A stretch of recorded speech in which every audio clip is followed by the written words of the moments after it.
The bell above the door chimed softly as Travis Kelce stepped into Miller's toy store on a gray December afternoon in Kansas City. He hadn't planned to stop, just needed to grab a quick gift for his nephew's birthday party that evening. The small, family-owned shop stood wedged between a laundromat and a pawn shop in one of the city's forgotten neighborhoods, a place where NFL superstars rarely venture. The store felt frozen in time, with narrow aisles packed floor to ceiling with toys that seemed to have survived from another era. Dust particles danced in the weak afternoon light, streaming through windows that hadn't been properly cleaned in months. Behind the counter, an elderly man with thick glasses looked up from a worn ledger, his eyes widening in recognition before quickly returning to his paperwork, as if celebrity sightings were an everyday occurrence in his modest establishment. Travis moved through the cramped aisles, searching for something appropriate for a 7-year-old, when he heard it, a sound so soft he almost missed it, sniffling. Quiet crying coming from the back corner of the store, hidden behind a display of board games that had seen better days. He found her there, crouched on the floor between two towering shelves, a little girl, maybe 8 years old, with tangled brown hair and clothes that hung loose on her small frame. She was holding a small stuffed elephant, pressing it against her chest, while tears streamed down her dirt-smudged cheeks. Her shoes were held together with duct tape, and her thin jacket was clearly too small for the approaching winter. "Hey there," Travis said gently, crouching down to her level. "You okay?" The girl looked up, startled, her eyes wide with the kind of wariness that children develop when they've learned too early that the world isn't always safe. She clutched the elephant tighter, as if it might disappear if she loosened her grip.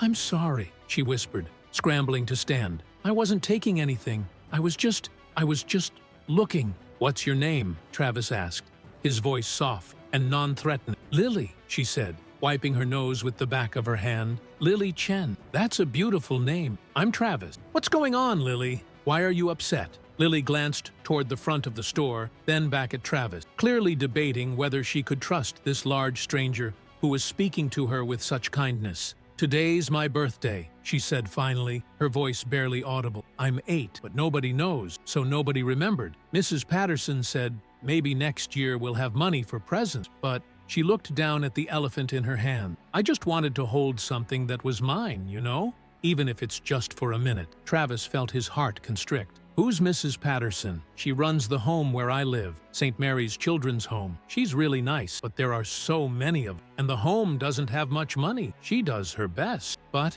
Lily's voice trailed off. "You live at St. Mary's? How long have you been there?" 3 years, Lily said, unconsciously counting on her fingers, "since my mom died. She was sick for a really long time, and when she went to heaven, there was nobody else to take care of me. No daddy, no grandparents, no aunts or uncles, just me." The simple, matter-of-fact way she delivered this devastating information hit Travis like a physical blow. Here was a child who had learned to accept abandonment and loss as normal parts of life, who had taught herself not to expect much, so the disappointments wouldn't hurt as much. "What about that elephant?" Travis asked, nodding toward the stuffed animal she was holding. "Do you like elephants?" Lily's face lit up for the first time since he'd found her. "I love elephants. My mom used to tell me stories about elephants before bedtime. She said they're smart, and they remember everything, and they take care of their families no matter what. She said, I should be like an elephant, strong and brave and loyal.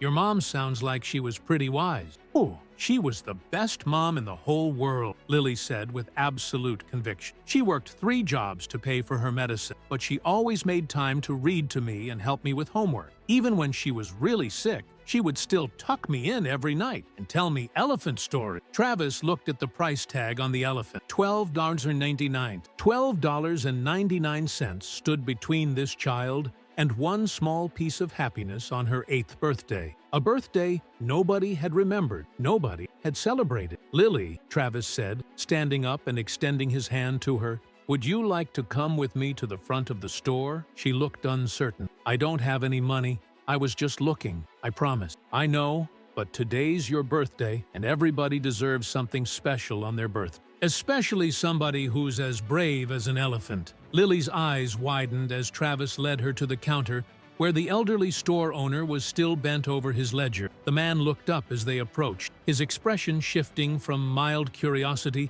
to concern as he noticed Lily's tear-stained face. "We'd like to buy this elephant," Travis said, placing the stuffed animal on the counter. "It's for this young lady's birthday." "Oh, wonderful," the store owner said, his weathered face breaking into a genuine smile. "Happy birthday, sweetheart.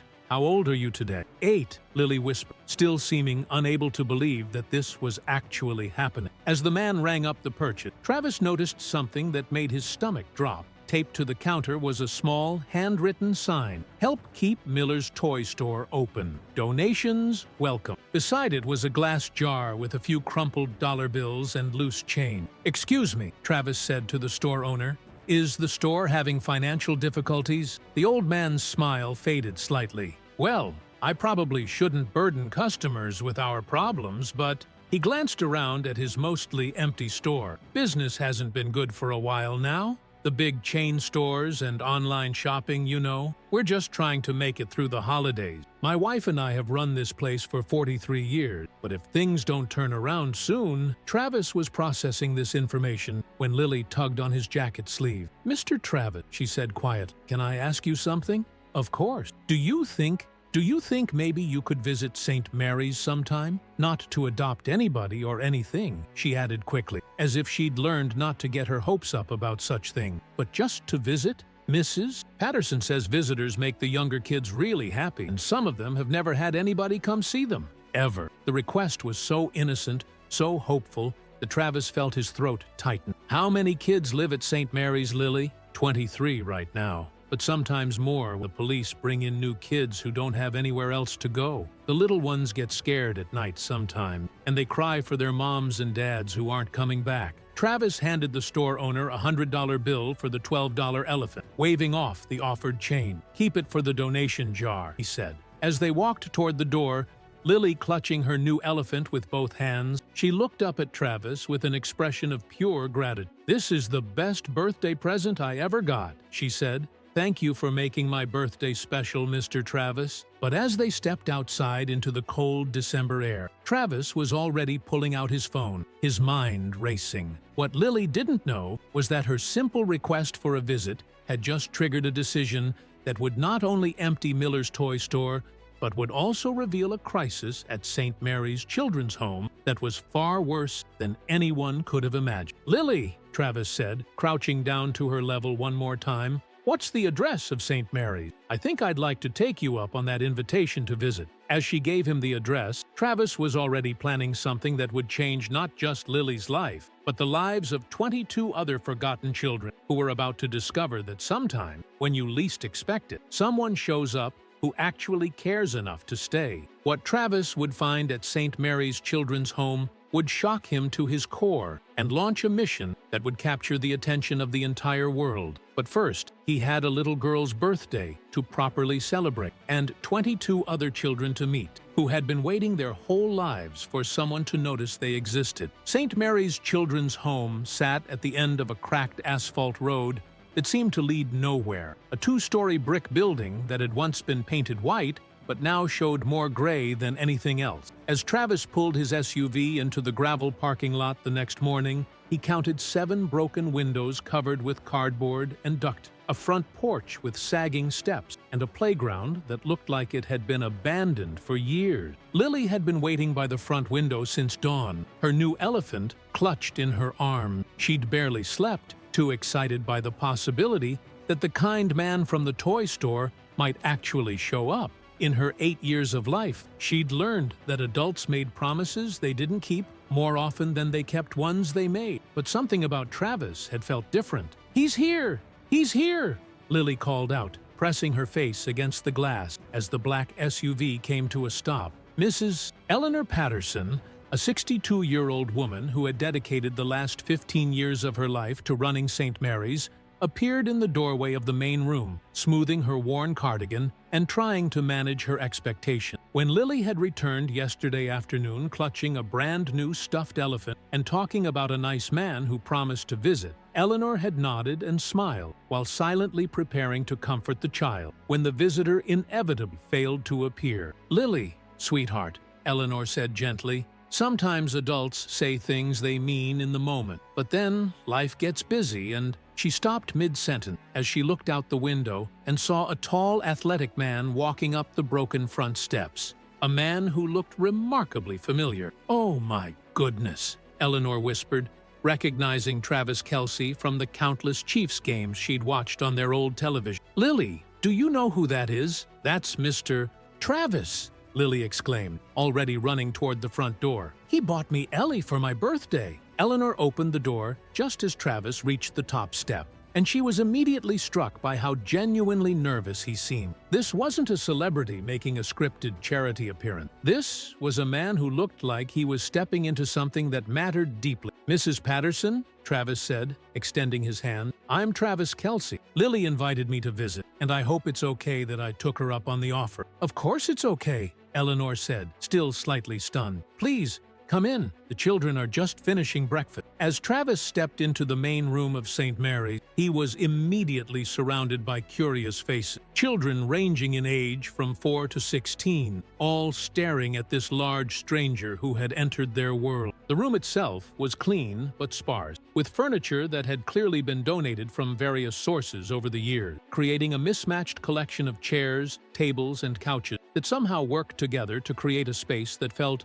more like a waiting room than a home. "Everyone," Eleanor announced, "this is Mr. Travis. He's a friend of Lily's who came to visit us today." A small hand tugged on Travis's jacket, and he looked down to see a boy who couldn't have been more than 5 years old, with bright red hair and freckles covering every inch of his face. "Are you going to adopt one of us?" the boy asked, with the directness that only young children possess. The question hung in the air like a physical presence, and Travis noticed how every child in the room seemed to freeze, waiting for his answer. How many times had these children asked that question? How many times had they been disappointed? "I'm just here to visit today," Travis said honestly, crouching down to the boy's level. "What's your name?" "I'm Tommy," the boy said. "I'm 5, and I've been here for 2 years since my dad went to prison, and my mom couldn't take care of me anymore." "Do you like football?" "Mrs. Patterson says you play football." "I do like football," Travis replied. "Do you like football, Tommy?" "I love it.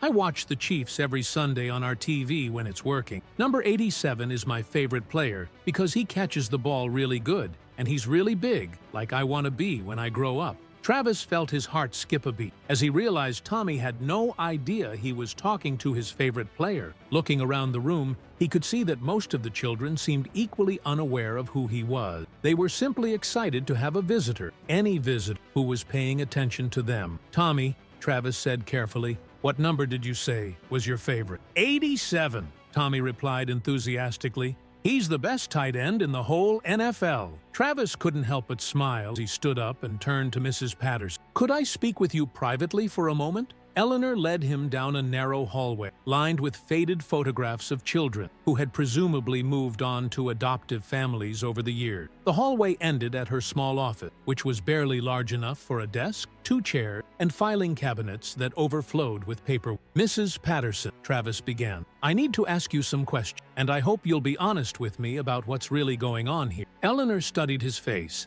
seeing something in his expression that made her decide to trust him completely. "What do you want to know? How bad is the financial situation? Really?" Eleanor sank into her desk chair, suddenly looking every one of her 62 years. "We're 3 months behind on our mortgage. The state funding barely covers basic food and utility, and that's only when everything works properly. Our heating system failed last month, and we can't afford to repair it. We've been using space heat, but even those are expensive to run." She gestured toward a stack of bills on her desk. "I haven't taken a salary in 4 months, and the 2 part-time staff members I had to let go were volunteering their time toward the end anyway. I'm trying to care for 23 children essentially by myself. What happens if you can't make the mortgage payment? The bank forecloses, and the children get transferred to other facilities. The problem is there aren't enough spaces available. Some of these kids would end up in group homes that are, well, let's just say they're not as fortunate as St. Mary's has been." Travis looked out the small window of Eleanor's office, watching the children playing in the main room. Tommy was showing Lily how to throw a pretend football, while other children looked on with the kind of excitement that suggested visitors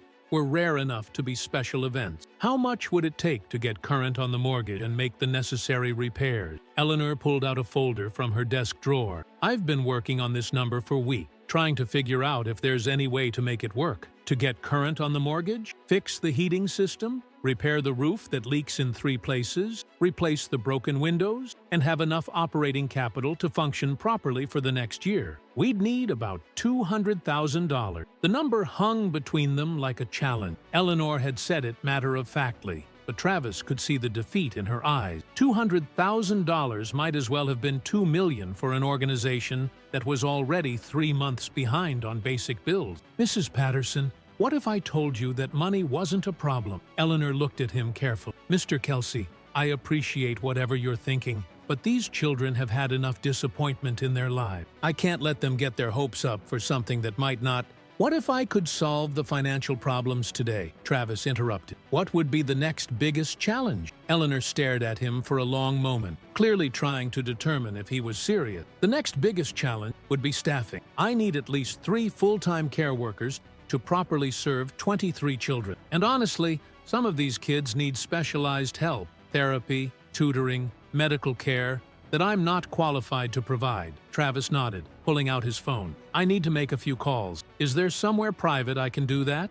You can use the supply closet down the hall, Eleanor said, still looking bewildered. But Mr. Kelce, I need you to understand something. These children have been through more trauma and disappointment than most adults. If you're thinking about making promises you can't keep, Mrs. Patterson, Travis said, standing up and looking directly into her eyes, I've never made a promise to a child that I didn't keep, and I'm about to make some promises that are going to change everything for these kids. As Travis walked toward the supply closet to make his call, Eleanor remained in her office, staring at the stack of unpaid bills on her desk. She'd been running St. Mary's long enough to know that miracles didn't happen in real life, that problems like theirs didn't get solved by chance encounters with celebrity. What Eleanor didn't know was that Travis Kelce was about to prove her wrong in a way that would not only save St. Mary's Children's Home, but would also reveal a crisis in the child welfare system that was far more extensive than anyone had imagined. And it all started with a phone call that would change 23 young lives forever. Travis stood in the cramped supply closet, surrounded by boxes of generic cereal and industrial-sized containers of peanut butter as he dialed his agent's number. His hands were shaking slightly,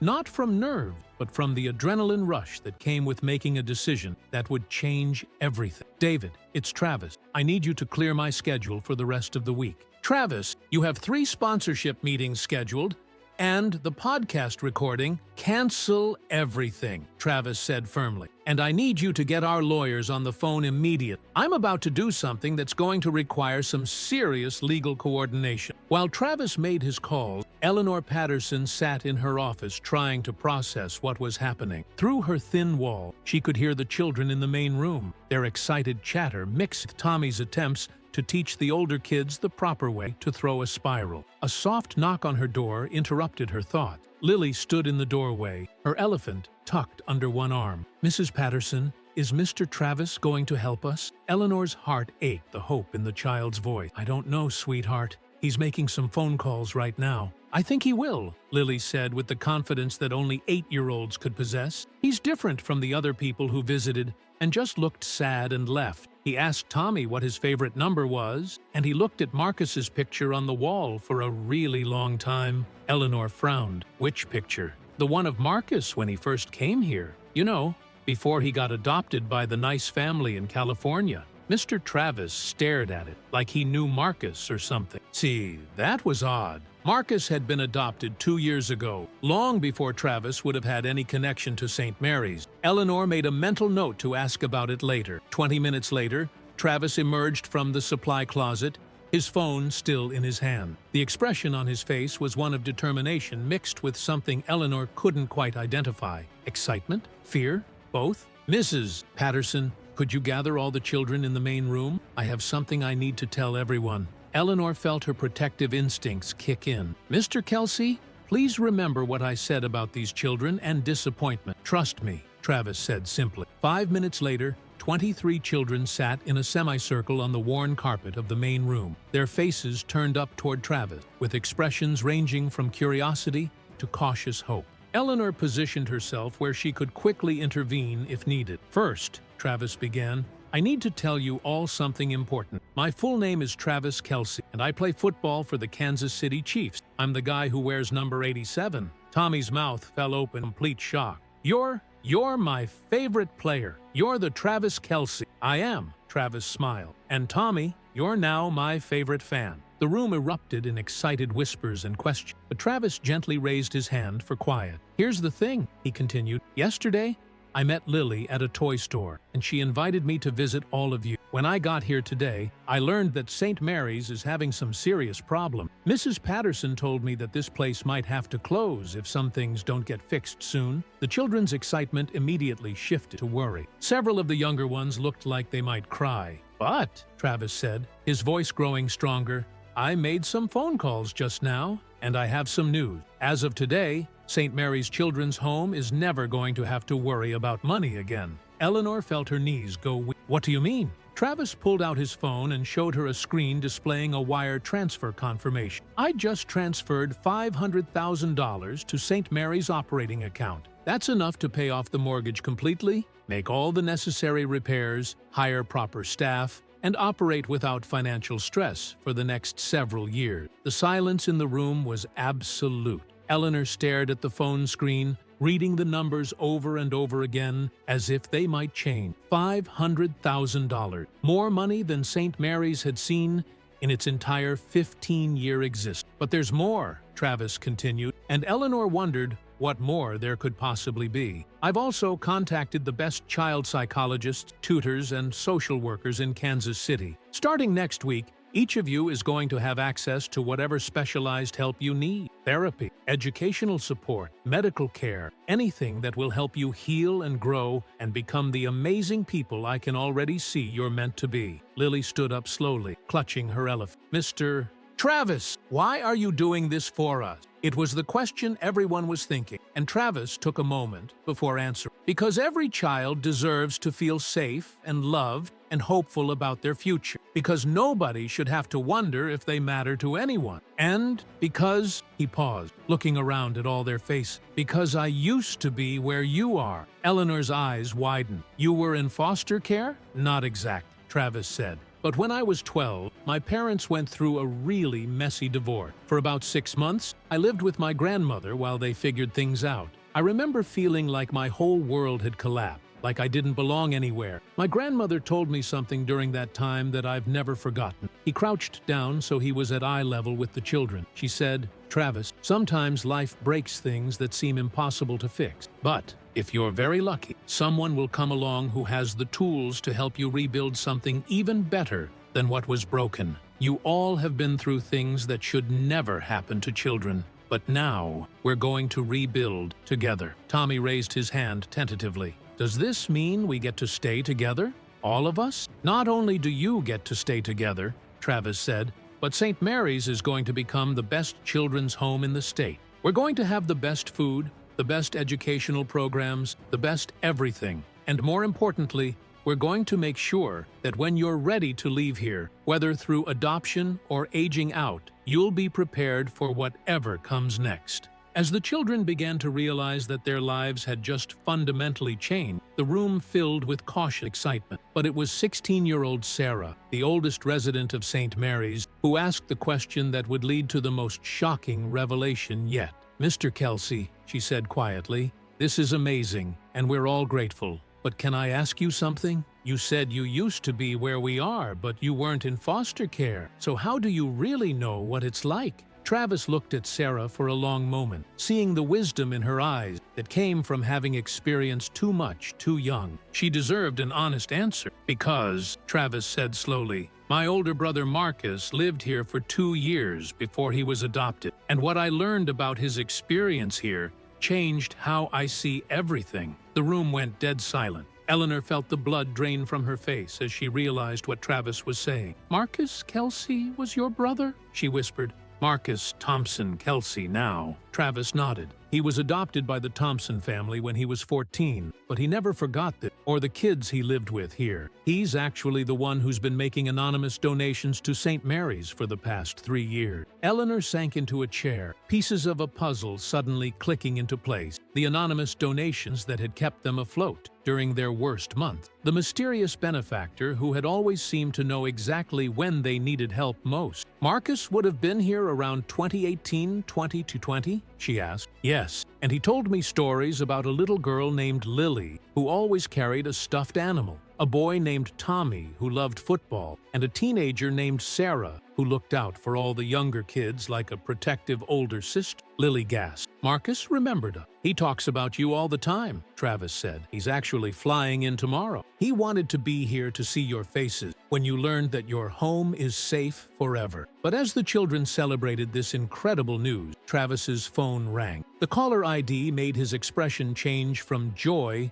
to concern. Excuse me, he said, stepping away to answer. This is important. As Travis took the call, Eleanor noticed his body language shift. Whatever news he was receiving wasn't good. When he hung up and returned to the group, his face was pale. What's wrong? Eleanor asked. Travis looked around at the 23 children who were still celebrating their miraculous news. Then, back at Eleanor. That was the Department of Children and Family Services, he said quietly. Apparently, St. Mary's situation isn't unique. There are 14 other children's facilities in Missouri that are on the verge of closing, over 300 kids total who are about to lose their home. The magnitude of what he was describing hit Eleanor like a physical blow. 300 children? And, Travis continued, his voice heavy with the weight of what he'd just learned, the state's budget crisis means there's no funding available to help any of them. If we don't do something, all those kids will end up scattered across the system, many of them in facilities that are overcrowded and understaffed. As the children of St. Mary's continued to celebrate their salvation, Travis realized that solving their crisis had only revealed a much larger catastrophe. 300 children were about to face the same uncertain future that had just been lifted from the 23 kids sitting in front of him. And somehow, despite having just committed $500,000, Travis knew his work was just beginning. The emergency meeting at Travis's house that evening looked like something between a war room and a disaster response center. Spread across his dining room table were printouts detailing the financial status of 14 different children's facilities across Missouri, each one more dire than the last. Marcus Thompson Kelce had arrived that afternoon, and the reunion with the St. Mary's children had been everything Travis had hoped for. Now, at 22 years old and working as a social worker himself, Marcus brought a perspective that was both professional and deeply personal. It's worse than we thought, Marcus said, pointing to a map where red pins marked facilities in crisis. Hillcrest Children's Home in Springfield has 58 kids, and they're being evicted next month. Rainbow House in Columbia has 34 kids, and their building was condemned due to a roof collapse they can't afford to fix. David Morrison, Travis's agent, sat across the table with a calculator and a look of concern that had been growing steadily throughout the evening. Travis, the numbers we're looking at, to stabilize all 14 facilities would cost somewhere between $6 and $8 million. That's not including ongoing operational costs. I have the money, Travis said simply. Having the money and spending the money are two different things. David replied carefully. This would represent nearly a quarter of your total net worth. I'm obligated to advise you about the financial risk. The only risk I'm worried about, Travis interrupted, is 300 kids ending up in worse situations because we had the ability to help and chose not to. Dr. Jessica Martinez, a child psychologist whom Travis had called earlier, looked up from her notes. The psychological impact of displacement on children who've already experienced trauma can be devastating. These kids have finally found stability in their current placement, moving them to new facilities, separating them from caregivers they trust. It could set their healing back by years. Eleanor Patterson, who had been quiet throughout most of the meeting, finally spoke up. There's something else we need to consider. If we help these facilities, word is going to spread. There are probably dozens more in similar situations across the country. This could become much bigger than Missouri. CT, Marcus nodded grimly. She's right. I've been working in the system for 2 years now, and what we're seeing here is happening everywhere. The foster care and group home system is in crisis nationwide. It's just that most people don't see it. because it's happening to kids who don't have advocates. Travis was quiet for several minutes, studying the map and the financial report. Finally, he looked up at the group assembled around his table. "Here's what we're going to do," he said. "We're going to save all 14 facilities, all 300 kids. And then we're going to use that success to build something bigger." "What do you mean?" Dr. Martinez asked. "A foundation, a real one, with proper structure and ongoing funding. We'll call it the Second Chance Foundation, and its mission will be to ensure that no child in America loses their home due to lack of funding." David pulled out his laptop and began typing furious. That's actually brilliant from a structural standpoint. If we establish it as a legitimate charitable foundation, we can attract other donors, corporate sponsors, government partnerships. "Exactly," Travis said. "This crisis in Missouri becomes the catalyst for addressing the national crisis. But first, we save these 300 kids." Marcus leaned forward, his expression intense. "Travis, I need you to understand what you're taking on. Each of these facilities has its own unique challenge. Some need building repairs, others need staff, some need medical equipment for kids with special needs. The Springfield facility has 6 children who are brothers and sisters. They've been separated and reunited 3 times due to system failure. If Hillcrest closes, they'll be split up again, possibly permanently. Then we make sure Hillcrest doesn't close," Travis said. Eleanor pulled out a folder she'd brought with her. "I've been in contact with the other facility directors since this afternoon. They're willing to work together, to coordinate services and share resources if they can stay operational. Some of them have specialty. Rainbow House has an excellent educational program. Hillcrest has the best mental health services in the region. If we can save them all, we could create a network stronger than any individual facility." Dr. Martinez nodded enthusiastic. "That's a phenomenal idea. Instead of just maintaining the status quo, we could actually improve outcomes for these children by connecting the facilities and sharing best practices." As the group worked late into the night, developing plans and financial projections, Travis's phone continued to ring. Word of his intervention at St. Mary's had begun to spread, and he was receiving calls from reporters, other athletes interested in getting involved, and facility directors from across the country hoping he might consider expanding his mission. It was nearly midnight when Marcus pulled Travis aside for a private conversation. "Brother," Marcus said, using the term they'd settled on after Marcus's adoption, "I need to tell you something about what you're doing here." "What's that?" "When I lived at St. Mary, I used to dream about someone showing up who could fix everything, not just for me, but for all of them. Every kid in that place had the same fantasy, that someone with the power to help would care enough to actually do it." Marcus paused, emotion evident in his voice. "What you're doing, it's not just changing kids' lives, it's proving to them that they matter enough for someone to fight for them. Do you understand how huge that is?" Travis nodded, feeling the weight of that responsibility. "But," Marcus continued, "I also need you to be prepared for what's coming next. Once this story gets out, and it will get out, you're going to become the face of child welfare reform in America. Everyone who's frustrated with the system is going to look to you for solutions. Every facility in crisis is going to hope will save them too.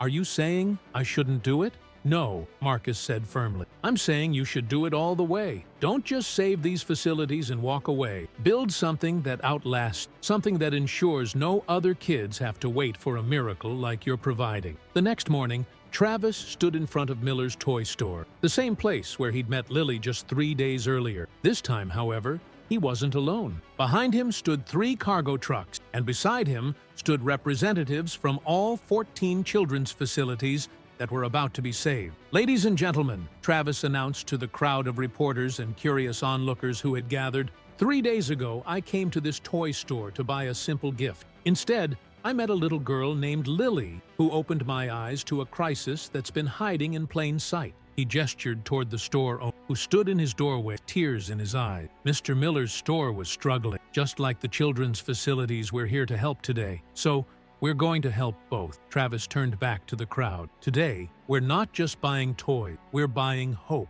Every single item in Miller's toy store is going to be purchased and distributed to the 300 children across 14 facilities who are about to learn that their home's safe forever." What happened next was captured on dozens of phones and would be replayed millions of times across social media. Travis walked into the store, followed by the facility directors, and began the most expensive shopping spree in toy store history. But it was what he discovered inside that would shock everyone watching. As the group worked their way through the store, systematically purchasing everything from stuffed animals to board games, Travis noticed something strange. Hidden behind the main inventory were boxes upon boxes of toys that looked different from the rest. Higher quality, more expensive brands that seemed out of place in the modest store. "Mr. Miller?"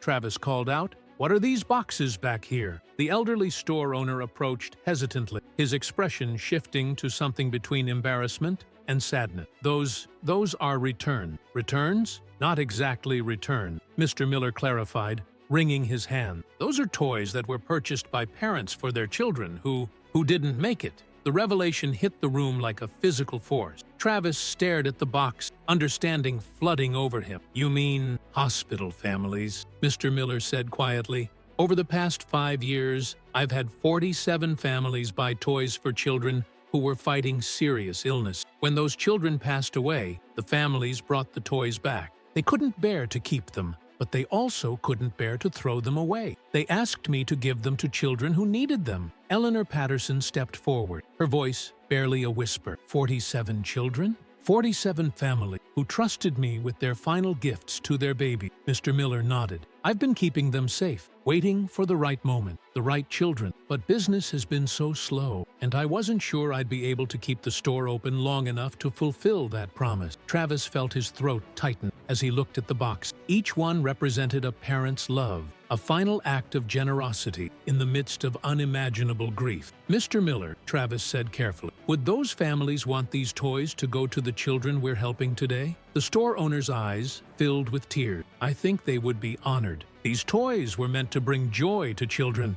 That's exactly what they'll do." As the news crews captured the moment, Travis made an announcement that would change everything yet again. "We're not just emptying this store today," he declared. "We're also going to make sure Mr. Miller never has to worry about staying open again. Miller's Toy Store is going to become the official supplier for all Second Chance Foundation facilities nationwide." But it was the phone call Travis received as they were loading the last of the toys that delivered the most shocking news yet. "Travis," David's voice was tight with urgency, "you need to know something. The story has gone viral. We're getting calls from facility directors in 37 states. The crisis we identified in Missouri, it's everywhere." Travis stepped outside, watching as volunteers loaded trucks with thousands of toys that would soon bring smiles to children who had almost lost their home. "How many facilities?" he asked. "Over 200 across the country. We're talking about potentially 15,000 children whose placements are at risk due to funding shortages." The number was staggering. What had started as helping one little girl with a birthday present had revealed a national crisis affecting thousands of vulnerable children. "And there's more," David continued. 3 major corporations have called, wanting to partner with the foundation. Amazon wants to handle logistics, Disney wants to provide entertainment programming for the facilities, and Walmart wants to sponsor ongoing supply needs. "Travis, what you started 3 days ago is becoming a movement." As Travis hung up the phone, he realized that the decision he'd made in this toy store had set in motion something far bigger than he'd ever imagined. 15,000 children were depending on what happened next. But for now, 300 children across Missouri were about to receive the best news of their lives, delivered along with toys from family who understood the precious nature of childhood better than anyone. The real work was just beginning. 6 months later, Travis stood on the stage of the Missouri State Capitol, looking out at an audience that would have been unimaginable when he first walked into Miller's toy store. The governor sat in the front row, flanked by senators, representatives, and CEOs of major corporations. Behind them sat dozens of children from the facilities that had been saved, including Lily, who clutched her elephant and wore a dress that actually fit her properly. But it was the person standing beside him on stage that made this moment truly extraordinary. "Ladies and gentlemen," Travis said into the microphone, 6 months ago, I thought I was just buying a birthday present for a little girl. Today, I want to introduce you to someone who's going to tell you what really happened." He gestured to the young woman beside him. "This is Dr. Sarah Chen, former resident of St. Mary's Children's Home, current graduate student in social work at the University of Missouri and the new director of child advocacy for the Second Chance Foundation. Sarah, the 16-year-old who had questioned Travis that first day at St. Mary's, stepped forward. At 17 now, she carried herself with the confidence of someone who had found her purpose. 6 months ago, Sarah began. I was a teenager in foster care who thought the system had forgotten about me and kids like me. Today, I'm here to tell you about the most remarkable transformation in child welfare that our state has ever seen. She clicked a remote, and the screen behind them displayed statistics that drew gasps from the audience. The Second Chance Foundation hasn't just saved 14 facilities in Missouri. In 6 months, we've created a network of 67 facilities across 15 states, serving over 4,000 children. But more importantly, we've changed how these facilities operate. The screen showed before and after photos of the facilities, transformations that were nothing short of miraculous. St. Mary's Children's Home, where I lived for 3 years, now has a therapy program that has helped 18 children work through trauma that was preventing them from being adopted. Rainbow House has a STEM education program that just saw 3 of its teenagers receive full college scholarships. Hillcrest has a family reunification program that has successfully returned 12 children to parents who completed rehabilitation program. Travis watched the audience's reaction, seeing the moment when they realized this wasn't just a charity story. It was a systemic revolution. But, Sarah continued, the most important change isn't in our buildings or our program. It's in how we see ourselves. 6 months ago, we were kids waiting for someone to choose us. Today, we're part of a community that's choosing to invest in our future. She paused, looking directly at Lily in the audience. Lily Chen, who's here today, was 8 years old when she met Travis in a toy store. She's now 9, reading at a 6th grade level thanks to our new tutoring program. And she's written a book about elephants that's being published by a children's book company that partnered with our foundation. The audience erupted in applause as Lily stood and waved, her elephant tucked proudly under her arm. Tommy Rodriguez, Sarah continued, who's also here today, was 5 when he told Travis about his favorite football player. He's now 6, and he's the starting quarterback for the St. Mary's flag football team that won the city championship last month. Tommy jumped up from his seat, pretending to throw a football, causing laughter throughout the auditorium. But it was Sarah's next announcement that brought many in the audience to tears. And Marcus Thompson Kelce, who lived at St. Mary's from 2018 to 2020, has just been accepted to graduate school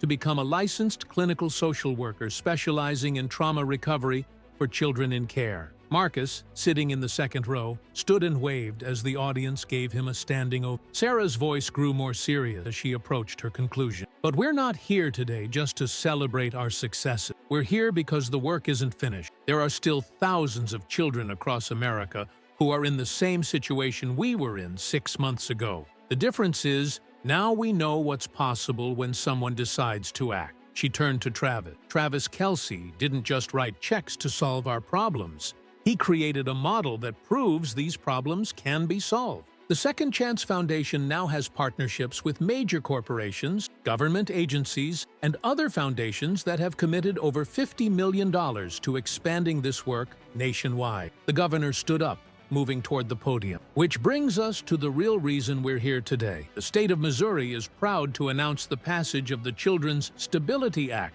which mandates that no child welfare facility can be closed due to funding shortages without a comprehensive plan for maintaining service. The applause was thunder, but the governor wasn't finished. Additionally, we're announcing a partnership between the state and the Second Chance Foundation to create the Missouri Model for Child Welfare, a comprehensive approach that we hope will be replicated across the country. As the formal ceremony concluded, Travis found himself surrounded by the children whose lives had been changed by a chance encounter in a toy store. But it was Lily who pulled him aside for a private conversation. "Mr. Travis," she said, her 8-year-old seriousness making him smile, "I have something to tell you." "What's that, Lily? Remember when I asked you to visit St. Mary's? Of course. I didn't just want you to visit. I wanted you to see that we were worth saving. All of us. Not just me, but Tommy and Sarah and Marcus. and everyone. Travis knelt down to her level. "And what do you think now?" "I think you proved that we were worth even more than I hope," Lily said with a smile that could have powered the entire building. "But I also think something else." "What?" "I think you needed us as much as we needed you. I think you were looking for a way to do something that really mattered, and we gave you that chance." Travis felt tears welling up in his eyes as he realized this 8-year-old had just articulated something he'd been struggling to understand himself. "You know what, Lily? I think you're exactly right." As the crowd began to disperse, Travis received a text message that made him smile. It was from the current owner of Miller's toy store, Mr. Sturb. Miller had retired and sold the business to the Second Chance Foundation, which now operated it as both a retail store and a distribution center for the foundation's work. The message read, "Emergency shipment needed. New facility opening in Texas next week. They need 200 stuffed elephants, 150 football, and 300 books about hope. Can we handle it?" Travis looked around at the children who were now part of his extended family, at the adults who had joined their mission, and at the politicians who were promising to expand their work nationally. "Yes," he texted back, "we can handle anything." 6 months ago, Travis Kelce had walked into a toy store to buy a simple birthday present. Today, he was part of a movement that was transforming how America cared for its most vulnerable children. But perhaps most importantly, he had learned something that no amount of football success could have taught him, that sometimes the most meaningful victories happen when you realize that helping others isn't just changing their lives, it's completing your own. The toy store was empty at first day for a reason. It was waiting for the right person to understand that some purchases are investments in the future, and some gifts are actually meant for the giver. As Lily had said, they had needed each other, and together they had created something beautiful.